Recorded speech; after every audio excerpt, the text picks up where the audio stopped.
ஆயில்ய நட்சத்திரக்காரங்க பார்த்திங்கன்னா இவங்களோட நட்சத்திர அதிபதி பார்த்திங்கன்னா நாகராஜன் சொல்லுவோம். அதனால் அதிகமாக தொட்டதுக்கெல்லாம் கோவம், தேவையற்ற இடத்துல உணர்ச்சி வசப்படுவது என்பது இவங்களுக்கு கைவந்த கலை. ஸோ என்னென்னாக்கா அந்த எப்படி பாம்பு சீர்ற மாதிரி டக்குன்னு அப்படியே உணர்ச்சி வசப்பட்டு அப்படியே கொட்டி தீர்த்தது அப்படியே மனசில் அப்படியே கொட்டி தீர்த்துருவாங்க பார்த்தீங்கன்னா. ஆனால் பிரச்சனை ஒன்றுமே இருக்காது. கொஞ்சம் ஒரு 5 நிமிஷம் கழித்து யோசித்து பார்த்தாங்கன்னா ஒன்றுமே இல்லாத விஷயத்துக்கு அவ்வளோ டென்ஷன் ஆகிறது. ரொம்ப அந்த பர்ஃபெக்ஷனேட் அப்படின்னு சொல்லக்கூடிய மாதிரி இருக்கக்கூடிய, ஏன்னா மற்றவங்க முன்னாடி நம்ம சரியாக பர்ஃபெக்ஷனாக இருக்கணும்னு சொல்லிட்டு. குறிப்பாக இவங்க என்னென்னாக்கா இந்த டாக்குமெண்ட்டை கையில் வச்சுட்டு சுற்றுற வேலையை விட்டுடணும்.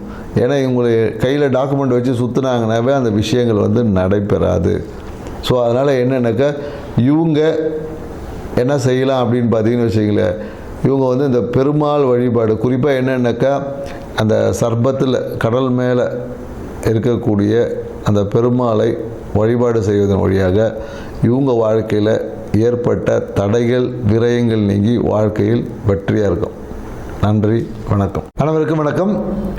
நான் உங்கள் மோசஸ், உளவியல் ஜோதிட வாஸ்து கன்சல்டன்ட், சென்னையிலேருந்து. என் உயிரான ஈசனை முன்னிறுத்தி எவனார்களாலே அவன்தான் வணங்கி இந்த ஆவணி மாத பலன் இதை நம்ம பார்க்க போகிறோம். ஏன்னா இந்த ஆவணி மாதம் பார்த்தீங்கன்னு வச்சுக்கிங்களேன், காலபுருஷ தத்துவத்துக்கு 5ஆம் அதிபதியான சூரிய பகவான் தன் வீட்டிலேயே ஆட்சி பெறுவார்.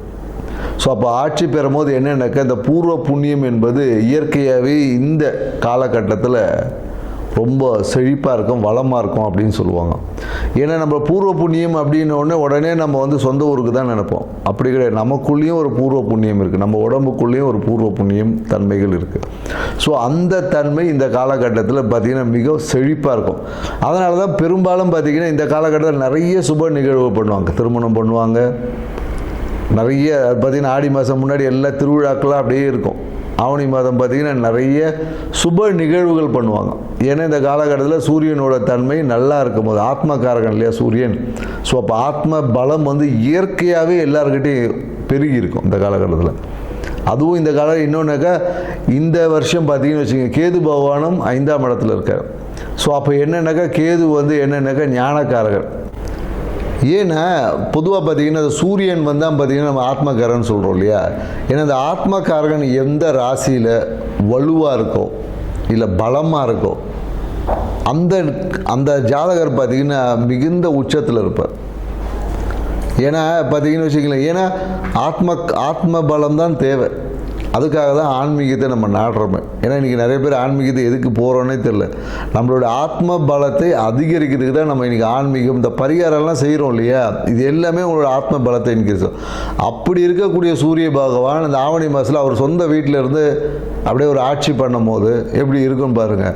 அதனால தான் இந்த காலகட்டம் நிறைய சுப நடக்கும்போது அது எல்லாமே வெற்றி, காரிய சித்தி, நிறைய பேர் இடம் வாங்குவாங்க. அதனால தான் பார்த்திங்கன்னா இந்த காலத்தில் இன்னொரு விஷயம் இருக்குது. ஆவணி மாதத்தில் பார்த்திங்கன்னா விநாயகர் சதுர்த்தி. இந்த காலத்துலேருந்து அந்த விழா கோலங்கள் எல்லாமே தொடங்கும். அது வரையும் பார்த்திங்கன்னா ஒரு இந்த மந்தமாக போயிட்டு இருந்தது. இது பார்த்திங்கன்னா விநாயகர் சதுர்த்தி, அதுக்கப்புறம் பார்த்திங்கன்னா ஆயுத பூஜை, அப்புறம் தீபாவளி, அப்படியே பார்த்திங்கன்னா விழாக்களாக அப்படியே வரும். இனிமேல் ஒவ்வொரு மாதமும் பார்த்திங்கன்னா விழாக்கள், இந்த புரட்டாசி மாதத்தை தவிர்த்து. ஏன்னா ஆத்மகாரகன் எந்த ஜாதகத்தில் நல்ல வலுவாக ஸ்ட்ராங்காக இருக்கோ அவங்க தான் உச்சம். ஏன்னா சூரியன் தான் பார்த்திங்கன்னா நம்ம பெரும்பாலும் இந்த அரசியலுக்கு சொல்லுவோம், மருத்துவக்காரகனும் சூரியன் தான். ஸோ அதனால தான் எந்த ஒரு ஜாதகத்தில் சூரியன் வலுவாக இருக்கோ அவங்க நல்ல ஒரு ஃபேமஸ் டாக்டர் ஆவாங்க. அது 2ஆம் அதிபதியோட இல்லை 10ஓட தொடர்பு வரும்போது பார்த்திங்கன்னா மருத்துவத்தில் சூப்பராக இருப்பாங்க. அதே போல் சூரியன் வலுவாக இருக்கிறவங்க பார்த்திங்கன்னா தொட்டாவே குணமாகக்கூடிய கைராசி டாக்டர்லாம் சொல்லுவோம் இல்லையா. அவர் படித்து கூட இருக்க மாட்டார், சும்மா R&D படிச்சிருப்பார், இல்லைன்னா அந்த ஒரு கம்பவுண்டராக கூட இருந்திருப்பார். அவர் பார்த்திங்கன்னா சும்மா ஏதோ ஒரு விஷயம் சொல்லுவார், நடந்துடும். கைராசி டாக்டர் அப்படின்னு சொல்லக்கூடிய எல்லாருமே பார்த்திங்கன்னா இந்த சூரியன் வலுவாக இருக்கும் தான் கைராசி டாக்டர். ஏன்னா ஆத்மத்தை பலமாக வச்சுருக்க எல்லாமே பார்த்திங்கன்னா குணமாக்கக்கூடிய ஆற்றல் அவங்ககிட்ட இயற்கையாகவே நிறைய இருக்கும். சூரியன் வலுவாக இருக்கிற நிறைய பரிகாரம் பண்ணான்னு வச்சிங்களேன், சூப்பராக சக்ஸஸ் ஆகிடும். பெரிய பரிகாரம் சின்னதாக சொன்னாவே பெரிய விஷயங்கள் கூட குணமாக்கக்கூடிய ஆற்றல். அப்படி இருக்கக்கூடிய சூரிய பகவான் இருக்கக்கூடிய இந்த ஆவணி மாதத்தில் பார்த்திங்கன்னா மிகுந்த நற்பலங்களை கொடுக்கும். ஆன்மீக நாட்டம் அதிகமாகவும், குறிப்பாக என்னென்னாக்கா இந்த கேது கூட இருக்கிறதுனால நிறைய என்னென்னா அந்த குழந்தை பேருக்கான விஷயங்கள், குழந்தை பேர் இன்மை, இந்த மாதிரியான விஷயங்கள் எல்லாமே ஒரு மாற்றத்தை கொடுக்கக்கூடிய விஷயமா இருக்கும். அந்த விரக்தி தன்மை, ஏன்னா கேது எப்போதும் பார்த்திங்கன்னா ஒரு விரக்தி, கொடுப்பார். ஏன் அது விரக்தி கொடுப்பார்னு அனுபவம் கிடைச்சாதான் அறிவு வளரும், ஞானம் கிடைக்கும், சும்மா வராது இல்லையா? ஸோ அதனால் இந்த கேது பகவான் வந்து நமக்கு ஞானத்தை கொடுப்பதற்காக சில படிப்பினையை கொடுப்பார். அதை தான் நம்ம இங்கே விரக்தி, எனக்கு அது நடக்கலை அப்படி இப்படின்னு நம்ம சொல்லிட்டு கிடப்போம். ஸோ இந்த தன்மைகள் உள்ள இந்த ஆவணி மாதத்தில் ஒவ்வொரு ராசிக்கும் என்ன மாதிரியான பலன்கள் கொடுக்க போகுது அப்படின்றத இந்த வீடியோவில் பார்க்க போகிறோம். வாங்க வீடியோக்குள்ளே போகலாம். கடகராசி. கடகராசி பார்த்திங்கன்னா காலபுருஷ தத்துவத்துக்கு 4வது ராசி. இதோட ராசி அதிபதியே சந்திரனாக இருக்கிறதுனால சந்திரன் பார்த்திங்கன்னா மனோகாரகன். இப்போ இவங்களை பார்த்திங்கன்னா இவங்களோட டெய்லி தினம் ஒரு எண்ண ஓட்டங்கள், இவங்க மனம் அமைதியாக இருக்குது அப்படின்னு யாராவது சொன்னாங்கன்னா நம்பவே முடியாது. இவங்கள மனதில் பார்த்திங்கன்னா அப்படியே எண்ணங்கள் ஓடிக்கிட்டே இருக்கும், புது புது விஷயங்கள், புது புது செயல்பாடுகள், அப்படியே தினம் ஒரு செயல்பாடுகள் வந்துக்கிட்டே இருக்கும். இது இவங்களுக்கு இதை சரியான விதத்தில் இவங்க பயன்படுத்தும் போது இது நன்மையாகவும், அதை சரியான முறையில் பயன்படுத்தும் போது அதுவே இவங்களுக்கு பிரச்சனையாகவும் மாறக்கூடிய வாய்ப்புகள்.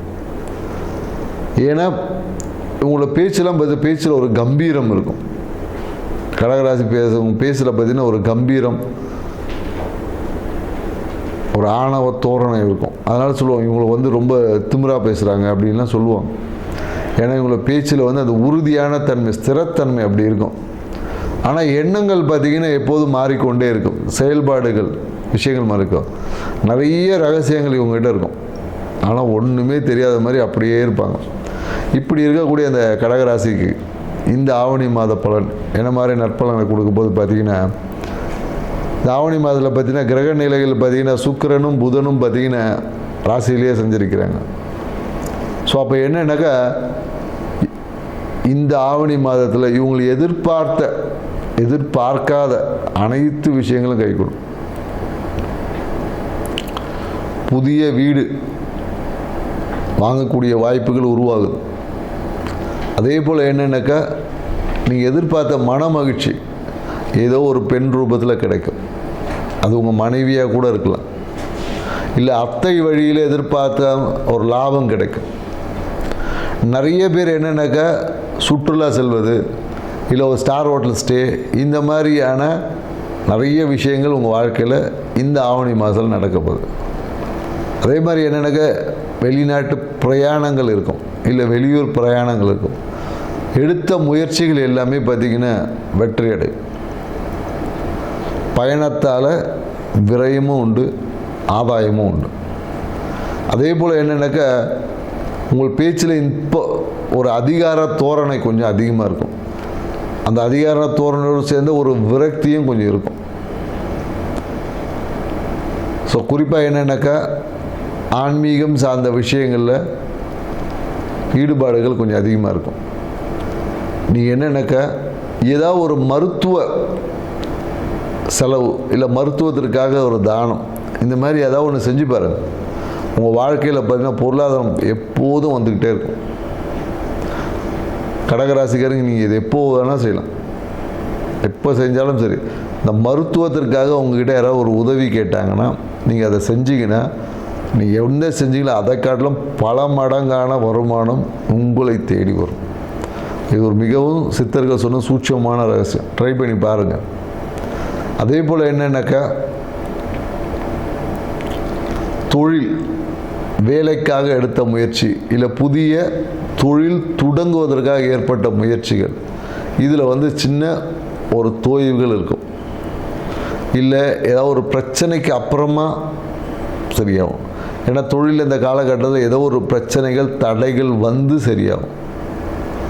ஸோ அதனால் பார்த்திங்கன்னா தொழிலில் ஒரு சின்ன ஒரு மன அழுத்தம் வந்து ஏற்படுவதற்கான வாய்ப்பு இருக்குமானா கண்டிப்பாக இருக்குது. ஆனாலும் அதை உங்கள் மனம் எதிர்த்து போராடி வெற்றி பெறுமானா கண்டிப்பாக வெற்றி பெறும். அதே போல் குறிப்பாக என்னென்னாக்கா இந்த கடகராசிக்காரர்கள் பார்த்திங்கன்னா இந்த காலில் பாதத்தில் பாத வீக்கம், இல்லை வலி, இந்த மாதிரி இந்த நீர்க்கோவை, இந்த மாதிரியான விஷயங்கள் எல்லாமே இந்த காலகட்டத்தில் ஏற்படும். அதே போல் என்னென்னாக்கா பாக்கியம் கிடைச்சா மாதிரி இருந்துச்சு, இந்த சொல்லுவாங்களா பழம் நழுவி பாலில் விழுந்து பால் தட்டி கை கீழே விழுந்த கதை எல்லாமே ஏற்படுவதற்கான ஒரு வாய்ப்புகளும் இருக்குது. அதனால் மிகுந்த எச்சரிக்கையாக செயல்படக்கூடும். அடுத்தவர்களோட வார்த்தை, அந்த என்ன சொல்லுவாங்க, அடுத்தவர்களோட பிரம்மாண்டமான வார்த்தையை கண்டு ஏமாந்துடாதீங்க. மேலும் கடகராசிக்காரங்கள் இந்த காலகட்டத்தில் என்னக்கா ஒரு லாட்ரி யோகம்லாம் இருக்குது. ட்ரை பண்ணி பாருங்கள். வாய்ப்பு கிடைச்சா ஒரு லாட்ரி டிக்கெட் ஒன்று வாங்கி பாருங்கள். அதையே நம்ம தொழிலாக பண்ண சொல்லலை, அதையே ஒரு பொழப்பாக வச்சுக்க சொல்ல, ஒரு முயற்சி. எங்கேயாவது போனீங்கன்னா ஒரு லாட்ரி ஒன்று வாங்கி பாருங்கள். அதன் மூலியமாக ஏதோ ஒரு திடீர் அதிர்ஷ்டங்கள், திடீர் நிகழ்வுகள், ஏதாவது ஒரு நன்மையை நடக்கிறதுக்கான சாத்தியக்கூறுகள் இந்த காலகட்டத்தில் இருக்குது. என்னென்னா சூழ்நிலைகள் எல்லாமே சாதகமாக இருக்குது. ஆனால் அடுத்தவர்கள் அந்த ஆசை வார்த்தைகளுக்கு மயங்கக்கூடாது. யதார்த்தத்தை நோக்கி பயணிக்கணுமே தவிர ஆசையில் மயங்கி சிக்கிட்டிங்கன்னா அதுதான் உங்களுக்கு பிரச்சனையாகவே இருக்கும். இந்த ஆவணி மாதத்தை இவங்க சிறப்பாகவும் செழிப்பாகவும் வச்சுக்க என்ன செய்யலாம் அப்படின்னு பார்த்தீங்கன்னு வச்சுக்கல,